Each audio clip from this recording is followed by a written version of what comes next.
Hello friends, नमस्कार। Kota career point school द्वारा संचालित ऑनलाइन क्लास में आपका हार्दिक स्वागत है। आज हम क्लास 10th में सामाजिक विज्ञान का जो हिस्ट्री का पहला चैप्टर है स्वर्णिम भारत प्रारंभ से 1206 ईस्वी तक, इसका भाग 8 जिसके अंतर्गत हम गुर्जर प्रतिहार वंश के बारे में पढ़ेंगे। इससे पिछले वाले वीडियो के अंतर्गत हमने राष्ट्रकूट वंश के बारे में पढ़ा था। अब आज का हमारा जो टॉपिक है वो है गुर्जर प्रतिहार वंश। तो देखिए, गुर्जर प्रतिहार वंश की स्थापना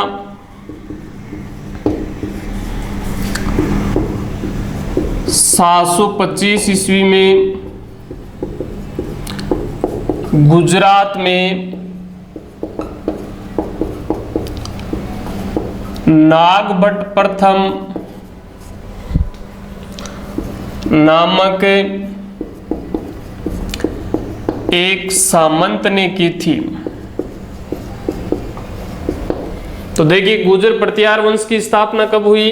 725 ईस्वी में। कहां पर हुई थी? गुजरात में। किसने की थी? संस्थापक कौन था गुर्जर प्रतिहार वंश का? नागभट्ट प्रथम नामक एक क्या था?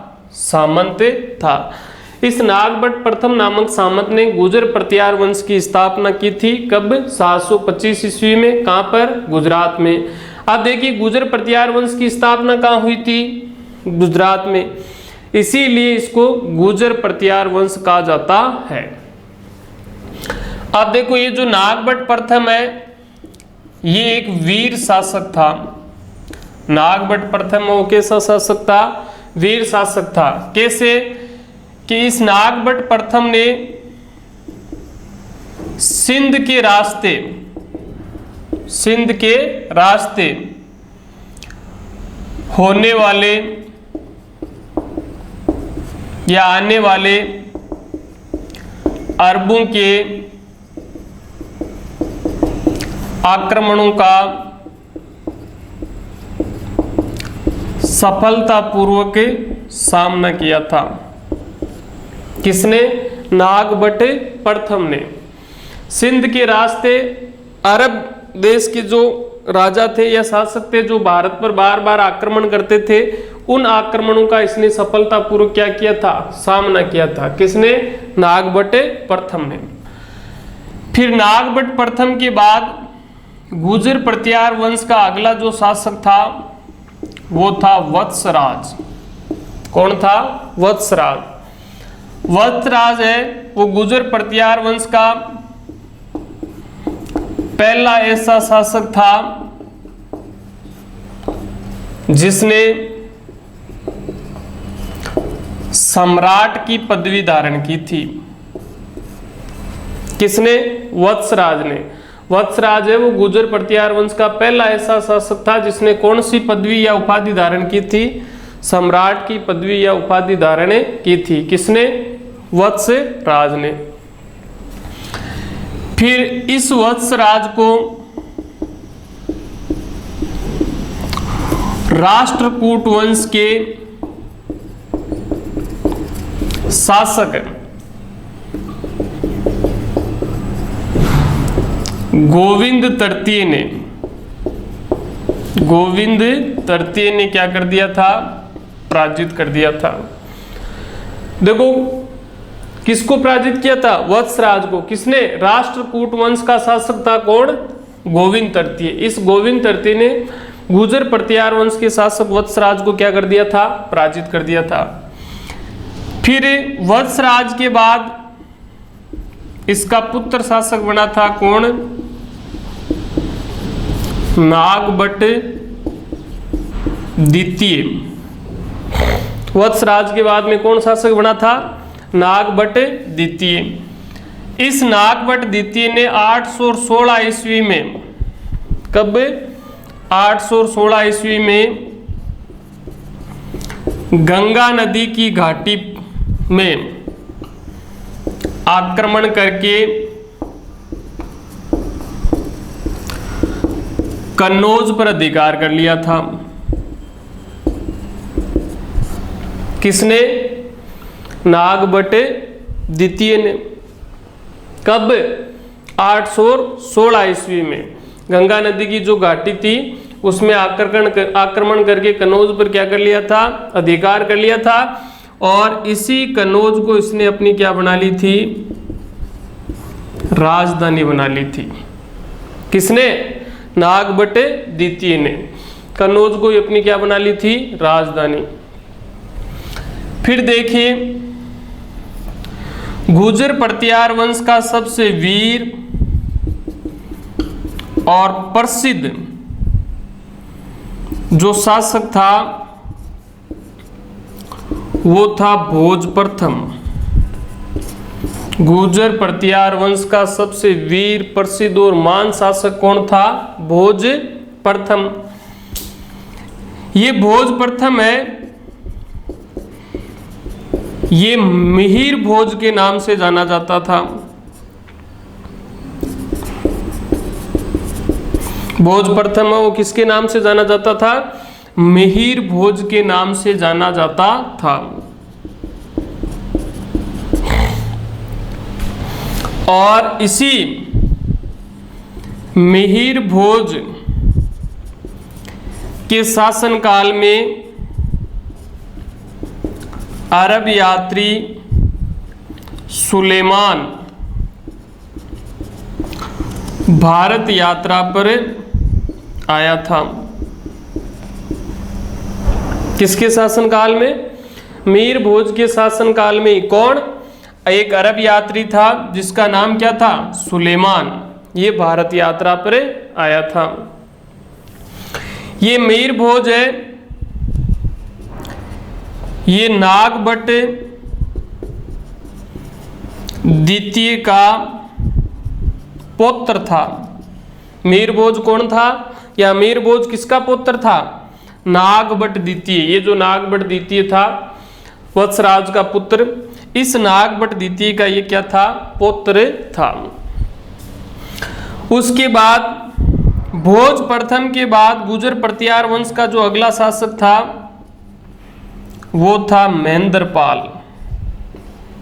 कौन था? महेंद्रपाल। ये महेंद्रपाल है, ये कर्पूर मंजरी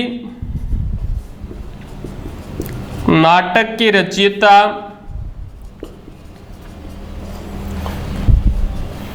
महाकवि,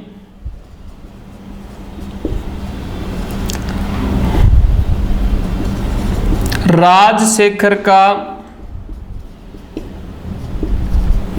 शिष्य व संरक्षक था। कौन? महेंद्रपाल, जो भोज प्रथम के बाद गुर्जर प्रतिहार वंश का अगला शासक था। ये कर्पूर मंजरी नाटक का रचयिता। कौन था कर्पूर मंजरी नाटक का रचयिता? महाकवि, जिसका नाम क्या था? राजशेखर। इसका क्या था? शिष्य। महाकवि राजशेखर का शिष्य कौन था? महेंद्रपाल। और संरक्षक, यानी कहने का मतलब है महेंद्रपाल ने अपने राज दरबार में कर्पूर मंजरी नाटक के रचयिता महाकवि राजशेखर को संरक्षण दिया था। और यहाँ पर ये इंपॉर्टेंट क्वेश्चन है 1 नंबर का कि कर्पूर मंजरी नाटक के रचयिता कौन थे? महाकवि राजशेखर। और महाकवि राजशेखर का शिष्य कौन था? महेंद्रपाल था। फिर इस महेंद्रपाल के बाद में इसका पुत्र महीपाल प्रथम शासक बना था। महेंद्रपाल के बाद में इसका पुत्र कौन शासक बना था? महीपाल प्रथम। लेकिन इस महीपाल प्रथम को राष्ट्रकूट वंश के शासक जिसका नाम था इंद्र तृतीय, इंद्र तृतीय ने क्या कर दिया था? पराजित कर दिया था। किसको? महीपाल प्रथम को। महीपाल प्रथम किसका पुत्र था? महेंद्रपाल का। तो ये शासक बना था और इसको राष्ट्रकूट वंश के शासक इंद्र तृतीय ने क्या कर दिया था? पराजित। किसको? महीपाल प्रथम को। और कहते हैं कि महीपाल प्रथम के समय से ही गुर्जर प्रतिहार वंश का पतन प्रारंभ हो गया था। किसके समय? महीपाल प्रथम के समय से ही गुर्जर प्रतिहार वंश का क्या हो गया था? पतन प्रारंभ हो गया था। महिपाल प्रथम के बाद गुर्जर प्रतिहार वंश में अन्य जो राजा हुए थे या अन्य जो शासक हुए थे वो देखो कौन कौन हुए थे। भोज द्वितीय,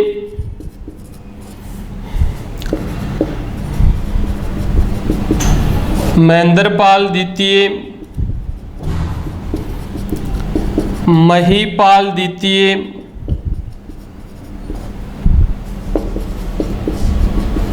विनायकपाल, देवपाल, विजयपाल, ये अन्य शासक हुए थे गुर्जर प्रतिहार वंश में। कौन कौन? भोज द्वितीय, महेंद्रपाल द्वितीय, महिपाल द्वितीय, विनायकपाल, देवपाल और विजयपाल, ये अन्य राजा या अन्य शासक हुए थे। किसमें? गुर्जर प्रतिहार वंश में। किसके बाद? महिपाल प्रथम के बाद, जिन्होंने 1013 ईस्वी तक गुर्जर प्रतिहार वंश को कायम रखा था। यानी 1013 ईस्वी तक इन राजाओं ने समय समय पर शासन किया था। अब देखो, जब महमूद गजनवी ने भारत पर आक्रमण किया था उस समय राज्यपाल कन्नौज का शासक था। राज्यपाल है वो कन्नौज का क्या था? शासक। कब? जब महमूद गजनवी ने भारत पर आक्रमण किया था उस समय गुर्जर प्रतिहार वंश का शासक कौन था? राज्यपाल। और कन्नौज गुर्जर प्रतिहार वंश की क्या थी? राजधानी थी। तो उस समय कहते हैं कि राज्यपाल ने मोहम्मद गजनवी से बिना युद्ध लड़े ही उसकी अधीनता स्वीकार कर ली थी। उसकी अधीनता स्वीकार करने से वहां के आसपास के जो राजपूत राजा थे वो राज्यपाल से क्या हो गए? नाराज हो गए, क्योंकि इसने महमूद गजनवी की बिना युद्ध लड़े क्या स्वीकार कर ली? अधीनता स्वीकार कर ली, जिससे वहां के राजपूत जो राजा थे आसपास के क्षेत्रों के, वो इससे क्या हो गए? नाराज हो गए। और नाराज होकर उन राजपूत राजाओं ने राज्यपाल की क्या कर दी? हत्या कर दी। और हत्या करके त्रिलोचन पाल को गुर्जर प्रतिहार वंश का शासक बना दिया। त्रिलोचन पाल को गद्दी पर बिठा दिया था। फिर क्या हुआ? 11वीं शताब्दी के अंत में, कब?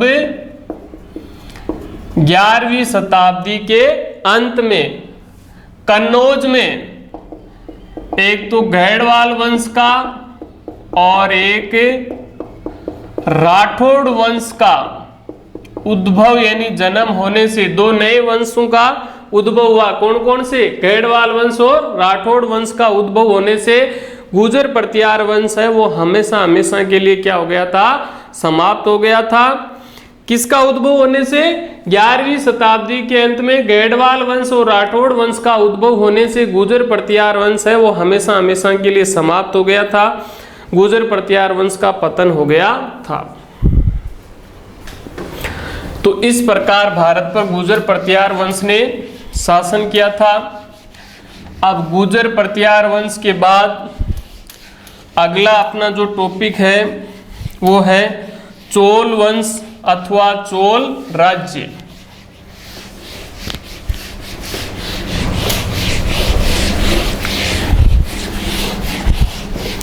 अगला वंश कौन सा था?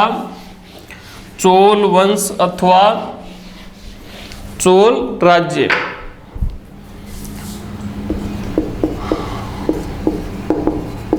चोल वंश अथवा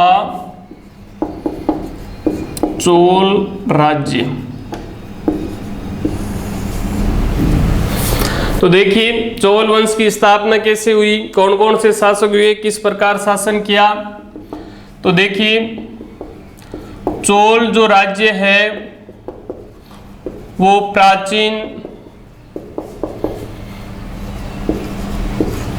प्राचीन जो दक्षिणापथ था, दक्षिणापथ के 3 राज्यों चोल, चेर व पांड्य में से एक राज्य था। कौन सा था एक राज्य? चोल। यानी प्राचीन दक्षिणापथ, अगर आपको याद हो तो मैंने आपको बताया था, जब हम सम्राट अशोक पढ़ रहे थे तो उस समय सम्राट अशोक के समय संपूर्ण जो मगध साम्राज्य है वो 5 प्रांतों में बटा हुआ था। उत्तरापथ, दक्षिणापथ, कलिंग, उज्जैनी और मध्य देश या प्राच्य। तो उनमें से जो एक प्रांत था कौन सा? दक्षिणापथ। इस दक्षिणापथ में 3 राज्य स्थित थे, 3 राज्य आते थे। कौन कौन से? चोल, चेर और पांड्य। उन्हीं में से एक राज्य था कौन सा? चोल। आप देखिए चोल वंश के बारे में सम्राट जो अशोक था उस अशोक के अभिलेखों से ये जानकारी मिलती है कि चोल है वो एक स्वतंत्र राज्य था। चोल एक क्या था? स्वतंत्र राज्य था। इस बात की जानकारी किससे मिलती है? सम्राट अशोक जो मौर्य वंश का शक्तिशाली शासक था, उस सम्राट अशोक के अभिलेखों से ये हमें जानकारी मिलती है कि चोल है वो एक क्या था? स्वतंत्र राज्य था। आप देखिए चोल वंश की स्थापना लगभग 100 ईस्वी में करिकाल नामक राजा ने की थी। चोल वंश की स्थापना कब हुई थी? लगभग 100 ईस्वी में। किसने? करिकाल नामक व्यक्ति ने या करिकाल नामक राजा ने चोल वंश की क्या की थी? स्थापना की थी। करिकाल ने पुहार या पुगार नामक स्थान की नींव डाली थी या नगर की स्थापना की थी, नींव डाली थी। करिकाल ने कौन से नगर की स्थापना या नींव डाली थी? पुहार या पुगार नामक नगर की नींव डाली थी। इसी करिकाल ने सिंहल, सिंहल का मतलब वर्तमान में जो श्रीलंका है, इस श्रीलंका का पहले नाम क्या था? सिंहल द्वीप। क्या नाम था? सिंहल। इस श्रीलंका या सिंहल से युद्ध करके युद्ध बंदियों से कावेरी नदी पर, कावेरी नदी है ना दक्षिण भारत में, कावेरी नदी पर 100 मील लंबे एक बांध का क्या करवाया था? निर्माण करवाया था। किसने? करिकाल ने। किससे करवाया था? सिंहल, श्रीलंका से उसने युद्ध किया था और युद्ध करके युद्ध के दौरान जिन सैनिकों को उसने क्या बनाया था? बंदी बनाया था। उनसे कावेरी नदी पर, किस नदी पर? कावेरी नदी पर कितने लंबे? 100 मील लंबे किसका? एक बांध का क्या करवाया था? निर्माण। किसने? करिकाल ने। और ये करिकाल है वो अपनी राजधानी को उगरपुर से कावेरी पत्तनम ले गया था। करिकाल है उसने अपनी राजधानी को कहां से कहां स्थानांतरित किया था या कहां स्थानांतरित किया था? उगरपुर से कावेरी पत्तनम ले गया था। आप देखिए करिकाल की मृत्यु के बाद चोल वंश है वो क्या हो गया था? समाप्त हो गया था। फिर वापस पुनः 9वीं शताब्दी में, कब? 9वीं शताब्दी में विजयालय ने, किसने? विजयालय ने चोल वंश की पुनः स्थापना की थी। चोल वंश की पुनः स्थापना की थी। किसने? विजयालय नामक शासक ने या राजा ने 9वीं शताब्दी में चोल वंश की क्या की? पुनः स्थापना की। उसके बाद विजयालय का पुत्र आदित्य शासक बना था। विजयालय के बाद में चोल वंश का अगला शासक कौन था? आदित्य। इस आदित्य ने पल्लव वंश के शासक अपराजित को पराजित कर दिया था। किसने? चोल वंश के शासक आदित्य ने। आदित्य किसका पुत्र था? आदित्य है वो विजयालय का क्या था? पुत्र था। तो इस आदित्य ने पल्लव वंश, जो हम इसके बाद में पढ़ेंगे आगे, पल्लव वंश का शासक था कौन? अपराजित। इस अपराजित को क्या कर दिया था? पराजित कर दिया था, यानी हरा दिया था। फिर आदित्य के बाद में इसका पुत्र शासक बना था प्रांतक प्रथम। आदित्य के बाद में चोल वंश का शासक कौन बना था? प्रांतक प्रथम। इस प्रांतक प्रथम ने पल्लवों की शक्ति को पूरी तरह से नष्ट करके इनकी राजधानी, यानी पल्लवों की जो राजधानी थी कौन सी? मथुरा। मथुरा पर भी क्या कर लिया था? अधिकार। किसने? प्रांतक प्रथम ने, जो आदित्य के बाद में चोल वंश का क्या बना था? शासक बना था। तो इस प्रांतक प्रथम ने पल्लवों की जो शक्ति थी उस शक्ति को पूरी तरह से क्या कर दिया था? नष्ट कर दिया था। और नष्ट करके इनकी जो राजधानी थी कौन सी? पल्लवों की जो राजधानी थी कौन सी? मथुरा। इस पर क्या कर लिया? अधिकार कर लिया था।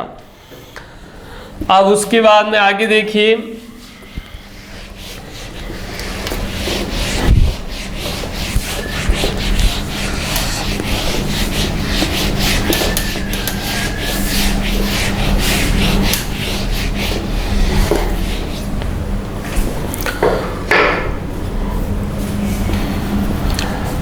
फिर चोल वंश का प्रांतक प्रथम के बाद में अगला जो शासक था वो था राजराज प्रथम।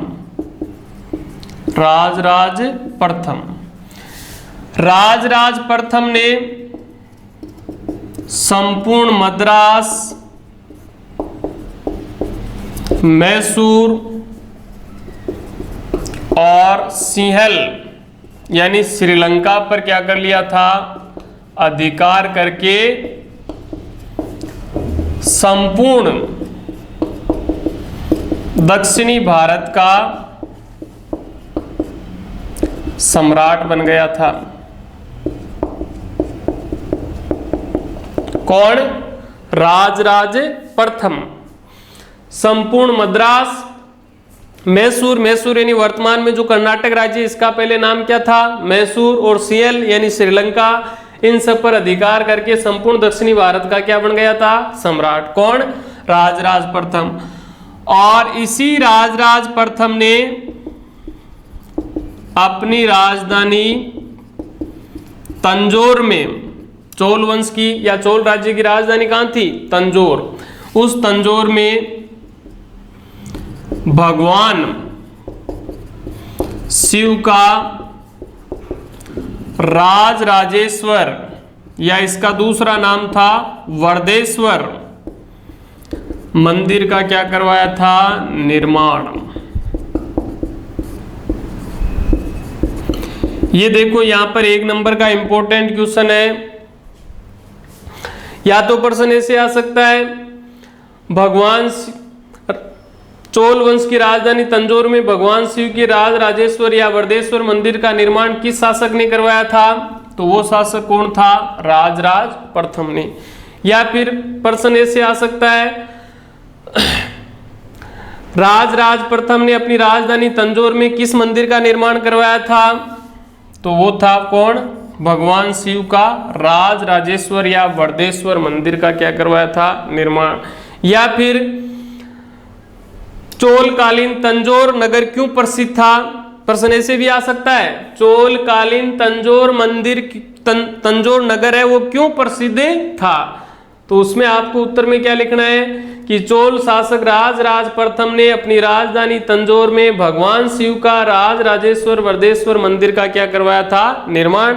इस मंदिर के कारण तंजौर नगर है वो प्रसिद्ध था। उसके बाद में देखो, इस राजराज प्रथम के बाद में इसका पुत्र शासक बना था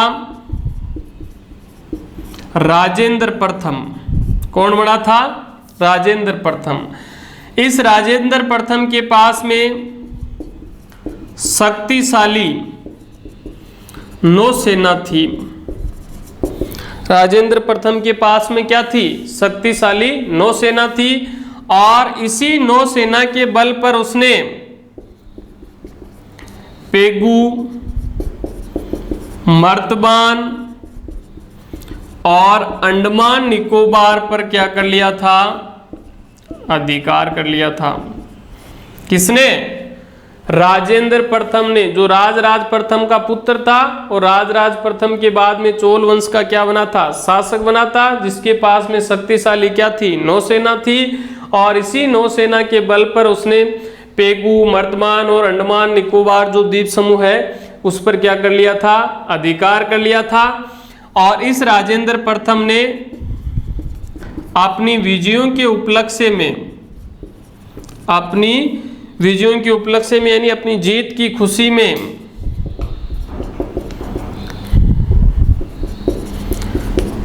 गंगेकोंड की उपाधि धारण की थी। कौन सी उपाधि धारण की थी? चोल शासक राजेंद्र प्रथम ने कौन सी उपाधि धारण की थी? गंगेकोंड की उपाधि धारण की थी। या चोल वंश के किस शासक ने गंगेकोंड की उपाधि धारण की थी? तो वो शासक कौन था? राजेंद्र प्रथम था। फिर इस राजेंद्र प्रथम के बाद में इसका पुत्र शासक बना था, जिसका नाम था राजाधिराज। राजेंद्र प्रथम के बाद में चोल वंश का अगला शासक कौन था? राजाधिराज। लेकिन इस राजाधिराज को कोपम के युद्ध में, कौन से युद्ध में? कोपम के युद्ध में चालुक्य शासक सोमेश्वर ने पराजित करके राजाधिराज की क्या कर दी थी? हत्या भी कर दी थी। किसकी? राजाधिराज की। कौन से युद्ध में? कोपम के युद्ध में। किसने? चालुक्य वंश, जो पल्लव वंश के बाद में पढ़ेंगे हम। चालुक्य वंश का शासक था, जिसका नाम क्या था? सोमेश्वर। इस सोमेश्वर ने राजाधिराज को युद्ध में पराजित करके उसकी क्या कर दी थी? हत्या भी कर दी थी। राजाधिराज को मार भी दिया था। फिर इस राजाधिराज के बाद में इसका पुत्र शासक बना था वीर राजेंद्र। राजाधिराज के बाद में चोल वंश का अगला शासक कौन था? वीर राजेंद्र। इस वीर राजेंद्र ने कुंडल संगम के युद्ध में चालुक्यों को पराजित करके अपने पिता की हत्या का क्या ले लिया था? बदला ले लिया था।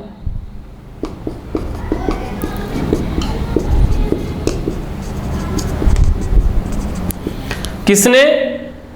वीर राजेंद्र, जो राजाधिराज का पुत्र था। राजाधिराज की हत्या के बाद में ये चोल वंश का शासक बना था। इस वीर राजेंद्र ने कौन से युद्ध में? कुंडल संगम के युद्ध में चालुक्यों को पराजित करके अपने पिता की हत्या का या अपनी पिछली हार का क्या ले लिया था? बदला ले लिया था। अब देखो, इस वीर राजेंद्र के बाद में चोल वंश में उत्तराधिकार को लेकर क्या हो गया था? युद्ध शुरू हो गया था। शासक बनने को लेकर क्या हो गया था? आपस में ही युद्ध शुरू हो गया था। फिर इस उत्तराधिकार के युद्ध में राजेंद्र कुलोत्तुंग प्रथम विजयी हुआ।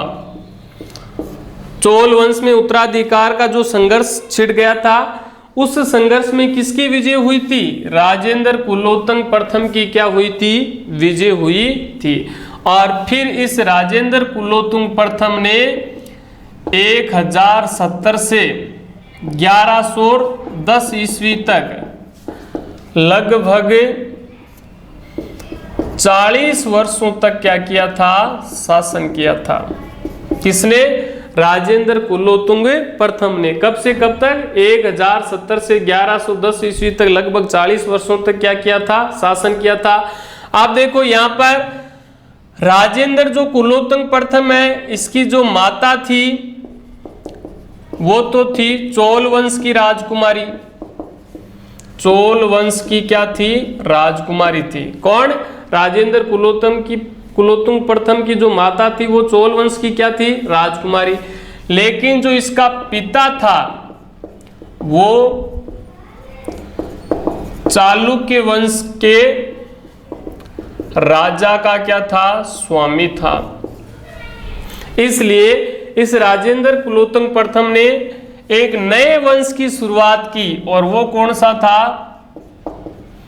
चोल चालुक्य वंश की क्या की थी? शुरुआत, या चोल चालुक्य वंश की क्या रखी थी?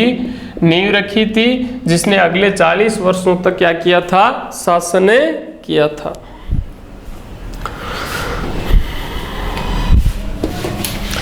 आप देखिए चोल वंश के बाद में अगला अपना जो टॉपिक है वो है चोल प्रशासन, यानी चोल राज्य या चोल वंश में शासन व्यवस्था कैसी थी, प्रशासन का काम किस तरह से होता था, प्रशासन कैसे था।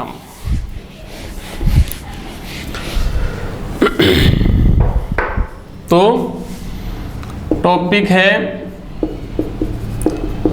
चोल प्रशासन। तो देखिए चोल प्रशासन ग्राम पंचायत प्रणाली पर आधारित था। चोल प्रशासन किस प्रणाली पर आधारित था? ग्राम पंचायत। जैसे वर्तमान में हमारे यहाँ शासन के 3 स्तर है, केंद्र सरकार, राज्य सरकार और स्थानीय स्तर पर स्थानीय सरकार, सामुदायिक सरकार। वैसे ही चोल प्रशासन है वो ग्राम पंचायत प्रणाली पर क्या था? आधारित था। संपूर्ण चोल राज्य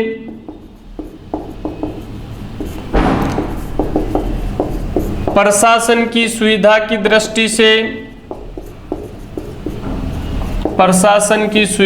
दृष्टि से 6 प्रांतों में बटा हुआ था।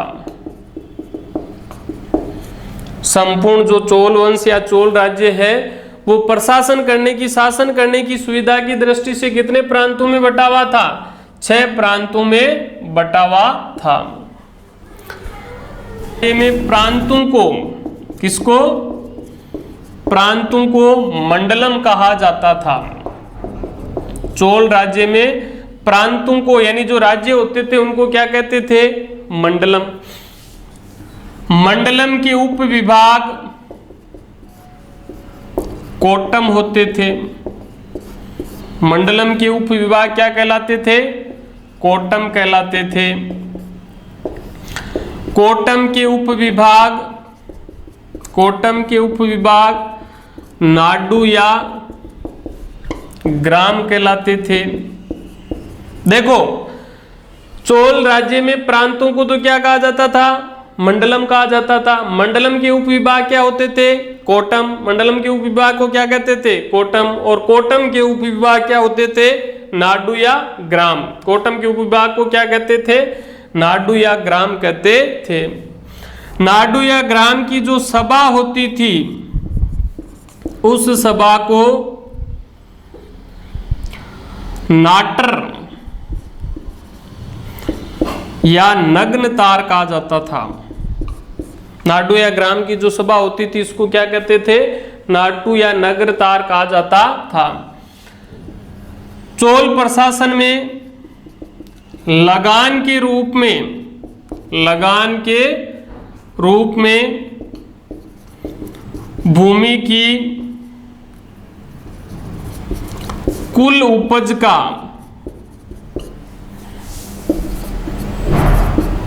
1/6 भाग लिया जाता था। यानी चोल राज्य में लगान किस रूप में ली जाती थी? भूमि की कुल उपज का, यानी भूमि पर जितना उत्पादन होता था उसका छठा भाग यानी छठा हिस्सा है वो किस रूप में लिया जाता था, लगान के रूप में लिया जाता था। और लगान है, लगान में क्या लिया जाता था, लगान में अनाज या स्वर्ण मुद्राएं यानी सोने की मुद्रा ली जाती थी। लगान किस रूप में ली जाती थी, या तो अनाज लिया जाता था लगान में और या फिर स्वर्ण मुद्राएं ली जाती थी। चोल प्रशासन में प्रचलित जो सोने का सिक्का होता था, सोने का सिक्का, उसको क्या कहते थे, कासू कहलाता था। ये इंपॉर्टेंट क्वेश्चन है। चोल राज्य में प्रचलित सोने का सिक्का क्या कहलाता था, कासू। चोल राज्य में प्रचलित सोने के सिक्के को क्या कहते थे, कासू, जो 16 औंस का होता था। कितने औंस का होता था, 16 औंस का होता था। उसका वजन कितना होता था, 16 औंस।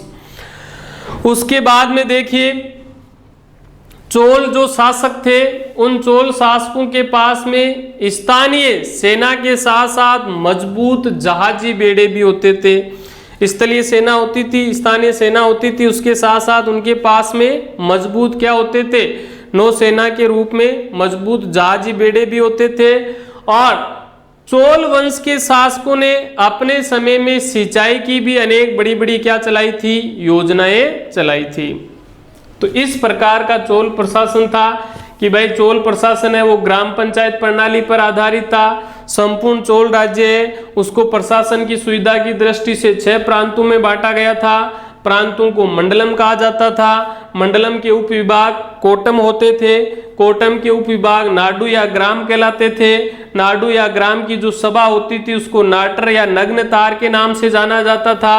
चोल राज्य में लगान के रूप में भूमि की कुल उपज का छठा भाग या छठा हिस्सा लिया जाता था। लगान है वो अनाज या स्वर्ण मुद्राओं के रूप में ली जाती थी।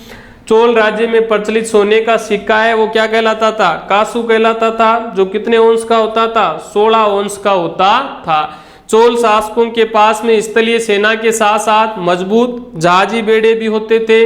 चोल शासकों ने अपने शासन काल में सिंचाई की अनेक बड़ी बड़ी योजनाएं भी प्रारंभ की थी या शुरू की थी। तो ये तो हुआ चोल प्रशासन। अब उसके बाद में चोल कला।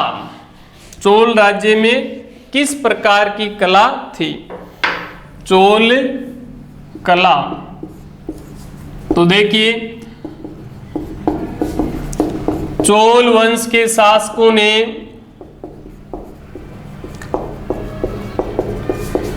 पल्लवों की स्थापत्य कला को ही आगे बढ़ाया था। यानी चोल वंश के शासकों ने या राजाओं ने पल्लव वंश की जो स्थापत्य कला थी, भवन निर्माण की कला थी या मंदिर निर्माण की जो कला थी, उसी का ही विकास किया था, उसी को ही आगे बढ़ाया था। चोल वंश में मंदिर निर्माण की द्रविड़ शैली सबसे महत्वपूर्ण थी, सबसे महत्वपूर्ण थी। क्या थी चोल वंश में, मंदिर निर्माण यानी मंदिर बनाने की कौन सी शैली, द्रविड़ शैली सबसे महत्वपूर्ण थी। चोल वंश या चोल राज्य में मंदिरों की बनाने की जो एक शैली थी, एक कला थी, कौन सी, द्रविड़ शैली, वो सबसे क्या थी, महत्वपूर्ण थी। चोल वंश के शासक राजराज प्रथम द्वारा तंजौर में निर्मित भगवान शिव का, जो मैंने अभी आपको पहले बताया था, भगवान शिव का राजराजेश्वर या जो वरदेश्वर मंदिर था, द्रविड़ शैली का, किसका, द्रविड़ शैली का सर्वश्रेष्ठ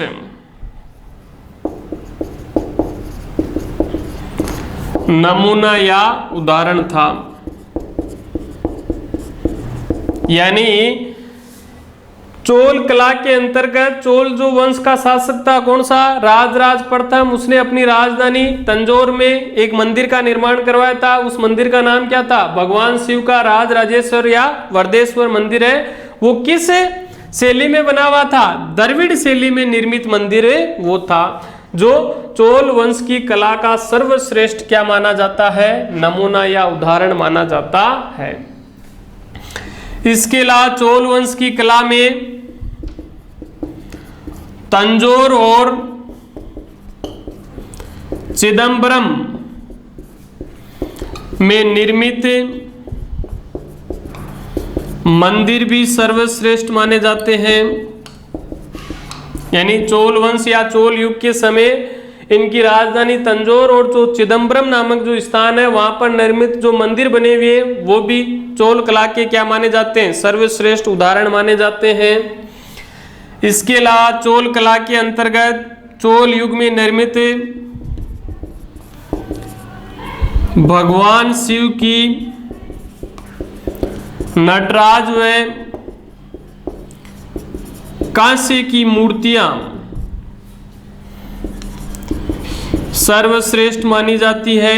चोल युग में ही चोल कला के अंतर्गत भगवान शिव की नटराज व कांस्य की जो मूर्तियां बनाई गई थी वो भी चोल युग की चोल कला की सर्वश्रेष्ठ उदाहरण माने जाते हैं। इसके अलावा दक्षिण भारत में नहर प्रणाली की देन भी किसकी है, चोल युग की है। यानी दक्षिण भारत में नहरों का विकास करना, नहरों का जाल बिछाना, ये भी किसकी देन थी, या नहरों का विकास भी किस युग में हुआ था, चोल युग में ही हुआ था। मंदिर निर्माण की गोपुरम शैली का विकास भी चोल युग में ही हुआ था, चोल युग में ही हुआ था। कौन सी मंदिर निर्माण की कौन सी शैली, गोपुरम शैली। गोपुरम शैली या विधि द्वारा जो मंदिर बनाए गए थे इसकी निर्माण की शुरुआत भी किस युग में हुई थी, चोल युग में ही हुई थी। तो इस प्रकार की चोल कला थी।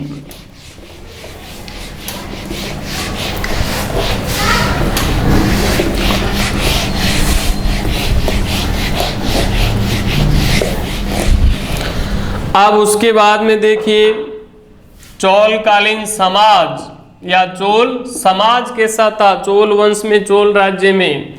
तो देखिए चोल वंश के शासक शैव धर्म के अनुयायी थे, शैव धर्म के अनुयायी थे, शैव मत के अनुयायी थे। कौन, चोल वंश के शासक है वो शैव धर्म के अनुयायी थे। चोल वंश के शासक राजाधिराज के लेखों में अश्वमेध का उल्लेख भी मिलता है। यानी चोल वंश के शासक राजाधिराज ने अपने शासन काल में क्या करवाया था, अश्वमेध यज्ञ का आयोजन भी करवाया था। किसने, चोल शासक राजाधिराज ने। चोल समाज में स्त्रियां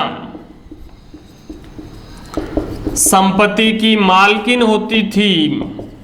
यानी इसका मतलब चोल समाज में स्त्रियों या महिलाओं को सम्मानजनक स्थान प्राप्त था, क्योंकि स्त्रियां हैं वो संपत्ति की क्या होती थी, मालकिन होती थी या संपत्ति की स्वामी होती थी। चोल समाज में दास व देवदासी प्रथा प्रचलित थी।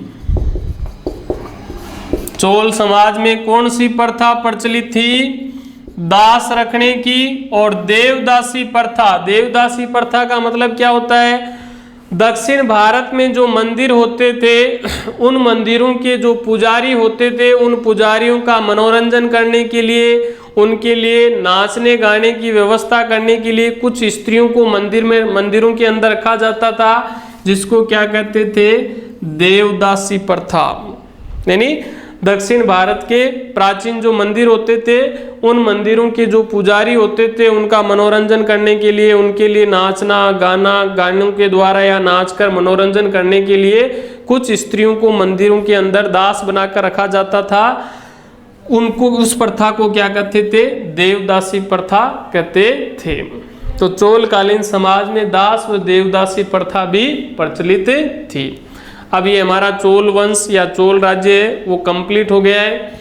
इसके बाद हम अपने अगले वीडियो के अंतर्गत, इसी अध्याय के अंतर्गत चालुक्य वंश और पल्लव वंश के बारे में पढ़ेंगे। धन्यवाद।